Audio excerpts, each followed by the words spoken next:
Welcome back after the break. और अब हम बात करने वाले हैं रेबिस के हवाले से, और ये जो डॉग बाइट्स होती हैं उसके बाद क्या नुकसानात होते हैं, किस तरह से इसको प्रिवेंट किया जा सकता है, क्योंकि दुनिया की मोहलिक तरीन मगर काबिल तदारुक बीमारियों में से एक है जो हर साल तकरीबन 59,000 इंसानों की जान ले लेती है, जिनमें ज़्यादातर अमवात एशिया और अफ्रीका में होती हैं। और पाकिस्तान में ये सूरत हाल भी काफ़ी तशवीशनाक होती जा रही है हालिया सैलाब के बाद, जहाँ हर साल तकरीबन 1,000 अफराद, जिनमें ज़्यादातर बच्चे शामिल होते हैं, इस मोहलिक वायरस का शिकार होकर जान से हाथ धो बैठते हैं। हालांकि इसके मौसर और जान बचाने वाले इलाज दस्तयाब हैं, लेकिन इसमें क्या लूप होल्स हैं, क्यों लोग इस तरफ नहीं जाते? ये अफसोसनाक हकीकत इस बात की तरफ भी इशारा करती है कि आगाही, बर वक्त इलाज तक रसाई या फिर रोकथाम के इकदाम में अब भी नुमाया खला मौजूद है, जो कीमती इंसानी जानों के ज़िया का बाइस बन रहा है। और इसी पर आज हम बात करेंगे। बिल्कुल ऐसी भी बात कर लीजिए। हमारे साथ डॉक्टर साजिद हुसैन साहब मौजूद हैं, जो कि स्पेशलिस्ट हैं पेट्स के। और डॉक्टर साहब, thank you so much for joining us. सबसे पहला सवाल तो, जिस तरह गज़ल ने अपने इंट्रो में कहा कि ये एक काबिल तदारुक बीमारी भी है, लेकिन इसकी वैक्सीनेशन भी है, सारे मराइल हैं, लेकिन उसके बावजूद भी इतनी बड़ी तादाद में लोगों का इससे इफेक्ट होना, लोगों को का जान गंवाना। और स्पेशली अगर पाकिस्तान में बात की तो पाकिस्तान में बहुत सारे लोग हैं, बहुत सारे केसेस ऐसे हैं कि जो आए दिन सामने आते हैं। इसकी वजह क्या है? सबसे बड़ी वजह यही है कि जो है ना, कोई भी बीमारी हो ना, एक होता है प्रिवेंशन। आप उस बीमारी को आने से पहले बचाया जा सकता है, ठीक है। पाकिस्तान में हर हॉस्पिटल में आप देखें, इवन कि आप इस्लामाबाद का नाम लें, इस्लामाबाद में देखें तो चंद एक हॉस्पिटल में रेबीज़ वैक्सीन अवेलेबल है, लेकिन पीएम्स जनरल हॉस्पिटल में भी अगर आप जाते हैं मोस्टली शॉर्ट रहता है। मेन वजह रेबीज़ वैक्सीन की प्रिवेंशन ना करना है। प्रॉपरली अगर डॉग वैक्सीनेशन का कैंपेन हुकूमती लेवल पे हो और हर हॉस्पिटल में, चाहे वो बिग सिटीज़ में हो, चाहे वो किसी देहात में हो, वहाँ पे वैक्सीन और उसके साथ साथ सीरम, वो एंटीबॉडीज़ होता है। आपके NIH में दोनों चीज़ें बन भी रही है, तो वो अवेलेबिलिटी हो एक चीज़। और साथ में मैं ये कहना पसंद करूँगा, आजकल जो कंसेप्ट चल रहा है वन हेल्थ का, अच्छा। उसमें ये होता है कि human health, animal health, environment health, तो उन चीज़ों को कंबाइनली जब आप लेके चलेंगे, उसमें ह्यूमन डॉक्टर्स होंगे, वेटनेरियंस होंगे, इन्वायरमेंटल साइंटिस्ट्स होंगे, और जो पॉलिसी मेकर होंगे, वो सारे अगर मिल के इस बात पे आ जाए किस तरह हमने इस डिज़ीज़ को कंट्रोल करना है या प्रिवेंट करना है, तो उसमें हम ये कर सकते हैं कि मास वैक्सीनेशन करेंगे थ्रू आउट द कंट्री, ताकि डॉग्स जितने भी है स्ट्रीट डॉग्स वो वैक्सीनेटेड हो। और साथ में उनका पॉपुलेशन कंट्रोल भी ज़रूरी है। उसमें तमाम डेवलप्ड कंट्रीज़ में यही होता है, catch, trap, neuter, स्पेट, vaccine and release. उसमें ये फ़ायदा होता है, एक तो उनका पॉपुलेशन कंट्रोल हुआ, दूसरा वैक्सीनेटेड, उसके बाद जो है ना आपके ये चांसेस बहुत कम होते हैं। लेकिन डॉक्टर साहब, इसमें मुझे बताएं कि डॉग्स की भी बहुत सारी टाइप्स होती हैं, हर डॉग बाइट से भी रेबिस नहीं होता। एक तो ये भी क्लियर करें, दूसरा ये कि अगर ये हो जाता है तो उसके सिम्टम्स क्या हैं, किस तरह से इसको डायग्नोस मतलब होता है ये? जी बिल्कुल, आपने बहुत अच्छा पॉइंट रेज किया है कि लोगों के माइंड में ये आता है कि जो है ना हर जो डॉग बाइट करते हैं वो रेबिट होता है। ऐसा नहीं होता है। डॉग का जो है ना वो एक टेरिटोरियल भी होता है कि वो अपने टेरिटरी को प्रोटेक्ट करता है। देखिए, तमाम रिएक्शन का एक रिएक्शन एक्शन का रिएक्शन बिल्कुल। देखिए, आप अपना बिहेवियर डॉग्स के साथ अच्छा नहीं रखेंगे ना। अब एक छोटा सा पपी है, आप उसको डे फर्स्ट से उसको आप पत्थर मारेंगे, ठुड्डा मारेंगे, उनके ऊपर जुल्म करेंगे, तो वो ये चीज़ उनके माइंड में है कि ह्यूमंस जो है ना हमें हार्म करता है।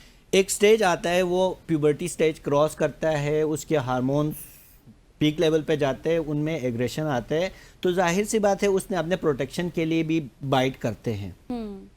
जो मेन रेबिट डॉग है या आम जो डॉग, जो बाइटिंग डॉग्स है, उनमें डिफरेंस आप इस तरह कर सकते हैं कि जो रेबिट डॉग होता है वो बहुत ज़्यादा, रेबीज़ का ये होता है कि उसके सडन रिएक्शंस होते हैं। अच्छा। वो एबनॉर्मल चीज़ों को भी बाइट करेगा। एक उसकी एक्सेसिव सेलिवेशन होती है, बहुत ज़्यादा फ्रोथिंग, बहुत ज़्यादा सेलिवेशन होती है, और वो आपको बाइट करेगा तो उसके with in 10 days 7 to 10 days में उसकी डेथ भी होती है। अच्छा। तो उसको रूल आउट करने के लिए भी ये ज़रूरी है कि जो है ना, अगर किसी डॉग ने किसी को बाइट किया या अपने प्रोटेक्शन के लिए, जाहिर सी बात है नेचर में जिस तरह हम अपने डिफेंड करते हैं, डॉग्स भी अपने डिफेंड करते हैं। अगर गलती किसी की हो, उसने बाइट कर लिया, उस डॉग को डायरेक्टली मारना नहीं चाहिए, क्योंकि ज़िंदगी जिस सूरत में भी हो ना, लाइफ बहुत प्रेशियस चीज़ है कि आप किसी की अपनी जान नहीं ले सकते, आप जानवरों को भी नहीं ले सकते।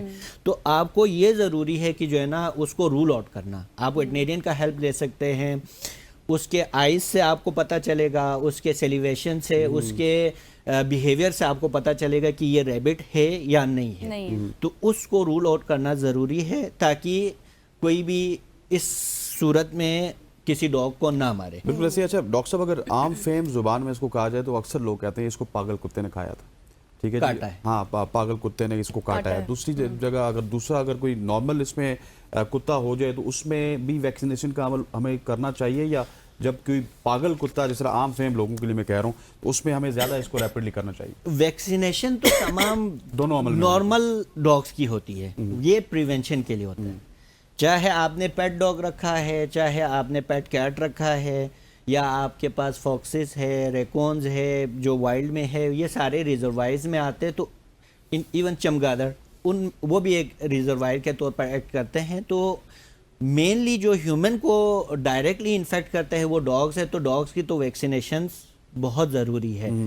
उसमें वैक्सीनेशन का होना बहुत ज़रूरी है। और दूसरा एक पार्ट ये भी था कि ट्रीटमेंट, हमने ट्रीटमेंट किससे करवानी है? एक चीज़ ये है कि जो है ना, आपने उस डॉग का ट्रीटमेंट के हवाले से आप कह रहे हैं, डॉग रैबिट है तो उसको तो मैंने आपको कहा कि जो है ना, वो मॉनिटर करना ज़रूरी है 10 डेज़ के लिए। आइदर आपका पेट डॉग है या स्ट्रीट डॉग है, डायरेक्ट उसको मारना नहीं चाहिए। और सबसे मज़े की बात यह है कि जो है ना, इवन की ह्यूमन को अगर बाइट होता है तो इतना ज़्यादा उस चीज़ को आपको टेंशन नहीं लेनी चाहिए। अब एक चीज़ होता है ना, आपके माइंड में ये हो कि जो है ना, मुझे पागल कुत्ते ने काटा है, अगर उसको बहुत ज़्यादा सीरियस ले लेंगे तो बॉडी इम्यून सिस्टम भी डाउन होगा, बहुत ज़्यादा प्रॉब्लम्स में आ सकती है। उसका प्रिवेंशन ये है कि जो है ना, उस पर डिपेंड करता है कि जो है ना, डॉग ने आपके बॉडी के किस पार्ट पे बाइट किया है। सबसे पहले जब डॉग बाइट होता है, जिस जगह पे बाइट होता है उसके मसल सेल्स में वो रिप्लिकेट करता है। उसके बाद वो न्यूरोमस्कुलर जंक्शंस पे पहुंचता है, वहाँ से नर्व्स के थ्रू सेंट्रल नर्वस सिस्टम में जाता है, और सेंट्रल नर्वस सिस्टम में पहुंचने के बाद वो अपने आप को ब्रेन और स्पाइनल कॉर्ड्स में उसकी फर्दर रिप्लिकेशंस होती है बहुत ज़्यादा। अब आपको मैंने पहले बता दिया था 7 to 10 डेज में रैबिट डॉग मर जाता है। क्योंकि बिल्कुल जिस तरह आप कह रहे हैं ना कि ये बहुत ही डेंजरस है। हाँ। एक तो मुझे ये भी बताएं कि ये डॉग्स के अलावा कौन कौन से एनिमल्स में पाया जाता है? मैं आपको एक चीज़ क्लियर करना चाह रहा हूँ, वो क्लियर करके मैं आपको बताता हूँ। तो वो जिस तरह मैंने आपको बताया 7 to 10 डेज में मरता है, जिस तरह हम इंसान अपने आप को जिंदा रखना चाहते हैं, रेबीज वायरस भी अपने आप को जिंदा रखने के लिए क्या करता है, वो आपके माइंड को हाईजैक करता है, ब्रेन को हाईजैक करता है, रिप्लिकेशन करता है। उसके बाद मतलब आवाज़ से सडन कुछ भी चीज़ें होती है ना, उसमें एग्रेशन बहुत ज़्यादा आता है, बहुत सेंसिटिव होता है आपके ह्यूमन साइड पे। जब भी बाइट होता है ना, तो ब्रेन में जाने के बाद उस लेवल पे पहुंच के वो ब्रेन को हाईजैक करता है, और वो वाटर फोबिया कहे आप, लाइट को वो सेंसिटिव हो जाता है। उसके बाद किसी भी साउंड को वो होता है, अचानक से वो बाइट करने पे आ जाते हैं, वो एग्रेशन को ट्रिगर करता है। अच्छा। और वो रेबिट डॉग का ये होता है कि वो ज़्यादा उसकी जो वायरस शेड होता है वो उसकी सलाइवा में होता है। अच्छा। अगर आपको कोई डॉग है वो इन्फेक्टिव स्टेज में नहीं है, उसमें वायरस इंटर हुआ है, वो उस स्टेज पे नहीं गया है, उसकी सलाइवा में वो शेड नहीं हो रहा अभी, फिर भी रेबीज होने के चांसेस नहीं होते आपको। लेकिन आपने प्रोटोकॉल फॉलो करना है वैक्सीनेशन के लिए।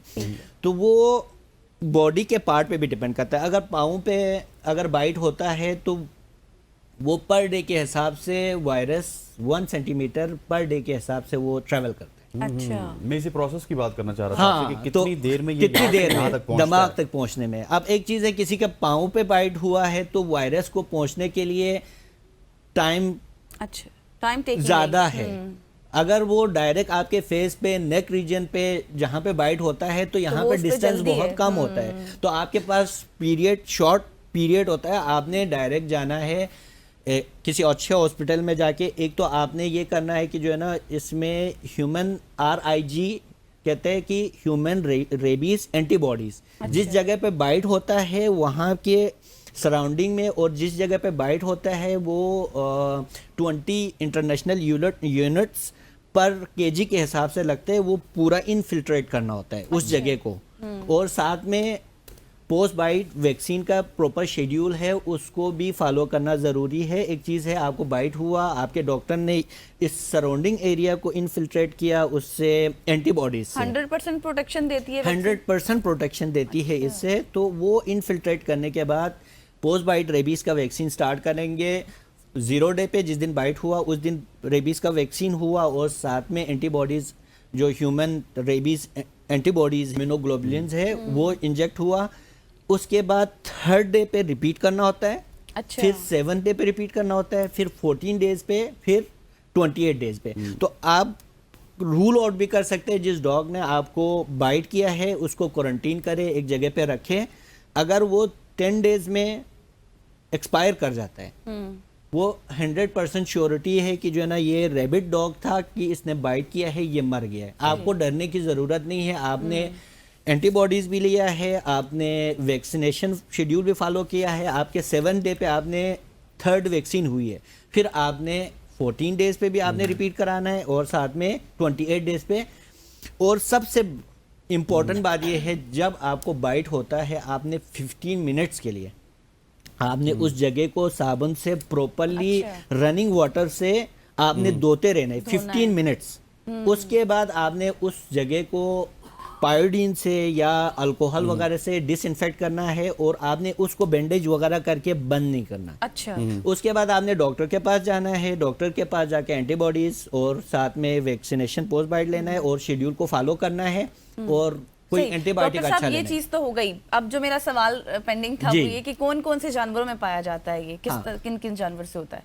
ये आपके रिजर्वायर्स जिनमें रेबीज को कैरी करने की सलाहियत होता है या कैरी करता है, उसमें डॉग्स, कैट्स, फॉक्सेस, रेकून्स और बैट, चमगादड़, ये 4-5 जो है वो रिजर्वायर्स में आते हैं। तो आपको मंकीज में भी पाए जाते हैं। तो आपने सिर्फ डॉग बाइट को आपने सीरियस लेते हैं, क्योंकि हर एक को अवेयरनेस है कि जो ना डॉग बाइट से होता है। अगर आपको किसी चमगादड़ ने काटा, आपके घर में है, उसको निकालते वक्त उसने काटा, तो भी आपने वैक्सीनेशन फॉलो करना है।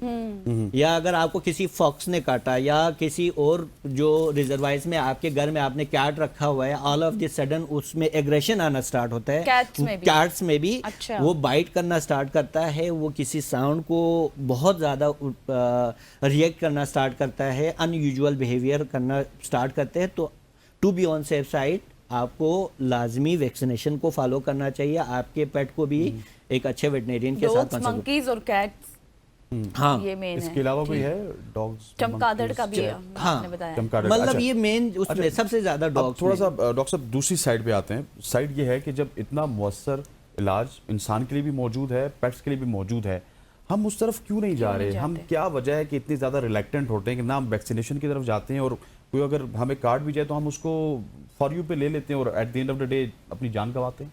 सर असल में मेन पाकिस्तान, दुनिया में ऐसा है, क्योंकि दुनिया में इलाज जो तो है कॉन्सेप्ट ना आपने इसका। बताएं उस तरह हो रहा है। देखिए, आप श्रीलंका और बांग्लादेश के भी एग्जांपल ले लेना, उन्होंने भी मास वैक्सीनेशन और स्पे न्यूटर पे काम करके इन केसेस को काफी कम किया है। अगर आप पाकिस्तान को रेबीज फ्री करना चाहें तो 7 से 10 सालों में आराम से आप पाकिस्तान को रेबीज फ्री भी कर सकते हैं। उसके लिए आपके पॉलिसी मेकर को इसके ऊपर सोचना चाहिए।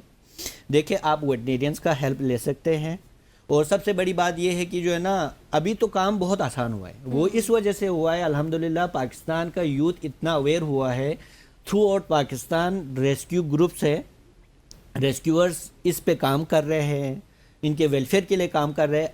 गवर्नमेंट लेवल पे जितने रेस्क्यूअर ग्रुप्स है या जितने भी आपके पाकिस्तान में शेल्टर बनाए हुए जिन्होंने, उनको फैसिलिटेट करने की ज़रूरत है, और साथ में एनजीओज वगैरह को भी फैसिलिटेट करने की ज़रूरत है। और हुकूमती लेवल पे आप देखिए, NIH में जो सीरम बन रहा है वो रिक्वायर्ड कम से कम आपको 50,000 रिक्वायर्ड है। अच्छा, उसमें मैं इसी से- तरफ आ रही थी कि ये हाँ। इलाज कॉस्टली है ज्यादा। कॉस्टली भी नहीं है। अच्छा। अगर हुकूमत इसमें थोड़ा सा भी वो कर लेंगे तो कोई कॉस्टली भी नहीं है। ठीक है। आपके एनआईएच में जो है ना 50,000 की रिक्वायरमेंट में आप कहें तो वो 10 to 15,000 बन रहे। ठीक है, आपको उस चीज को बढ़ाने की जरूरत है। हुकूमती लेवल पे ये जरूरी करार दे कि जो है ना जितने भी हॉस्पिटल्स है, जितने भी क्लिनिक्स है, वहाँ पे रेबीज के प्री बाइट और पोस्ट बाइट वैक्सीन और सीरम अवेलेबल हो। एटलीस्ट अगर प्राइवेट हॉस्पिटल में तो लोग कमाने के लिए रखते हैं, आप गवर्नमेंट लेवल पे अगर जितने भी हॉस्पिटल्स है, डिस्ट्रिक्ट हॉस्पिटल्स है, वहाँ पे आप मेक श्योर करें कि रेबीज के जो वैक्सीन की अवेलेबिलिटी को, फिर क्या फ़ायदा होगा अगर इन केस किसी इंसान को बाइट होता है, चाहे वो किसी गांव में होता है, चाहे किसी शहर में होता है, तो वो वैक्सीनेशन अवेलेबल हो तो एटलीस्ट वो कंट्रोल तो कर सकते हैं, ट्रीटमेंट की तरफ तो हम जा सकते हैं। और सबसे ज़्यादा ज़रूरी है कि जो है ना आप डिफरेंट स्कूल, कॉलेजेस, यूनिवर्सिटीज़ में स्टूडेंट्स को अवेयरनेस ये एक main के point लिए है। कैंपेन ज़रूरी है कि आप अभी इस्लामाबाद में तो डिफरेंट जो कमर्शियल स्कूल है वहाँ पे तो हमें बुलाते हैं अच्छा। पेट डेज पे, वैक्सीन के अवेयरनेस के लिए, रेबीज के अवेयरनेस के लिए। ये हुकूमती लेवल पे गवर्नमेंट स्कूल्स में भी होना चाहिए, देहातों में भी होना चाहिए, ताकि लोग अवेयर हो। सबसे बड़ी बात ये होती है ना, आपने जिस तरह पहले ही बता दिया कि जो है ना ये बच्चों में ज़्यादा प्रॉब्लम आ रहा प्रॉब्लम है। है, तो आपके सिर्फ स्कूल के बच्चों का नहीं, आपके पेरेंट्स को भी एजुकेशन की ज़रूरत है कि आपने अपने बच्चे को किस तरह एजुकेट करना है, डॉग्स के साथ आपने किस तरह इंटरेक्ट करना है, किस तरह आपने अपने आप को बचाना है। पेरेंट्स की भी एजुकेशन ज़रूरी है। बिल्कुल। ठीक हो बदकिस्मती गया। से हमारा इस बात पे बिल्कुल ऐसे ही हम चीज़ों को नहीं बहुत कह ज़्यादा लाइट लेते हैं। आप ऐसे ही बिल्कुल सही कह रहे हैं। डॉक्टर साजिद हुसैन साहब, thank you so much for joining us. आप यहाँ पे तशरीफ लाए, आपने हमें रेबीज के हवाले अभी से बिल्कुल आपसे टाइम गुफ्तगू खत्म हुई। हुआ जी, है। हमारे पास टाइम खत्म हो टाइम चुका है खत्म जी। हो चुका है यहाँ पे हमारा। वक्त हो जाता है एक शॉर्ट सी कमर्शियल ब्रेक का। ब्रेक लेते हैं, वापस आते हैं, हमारे साथ रहिए।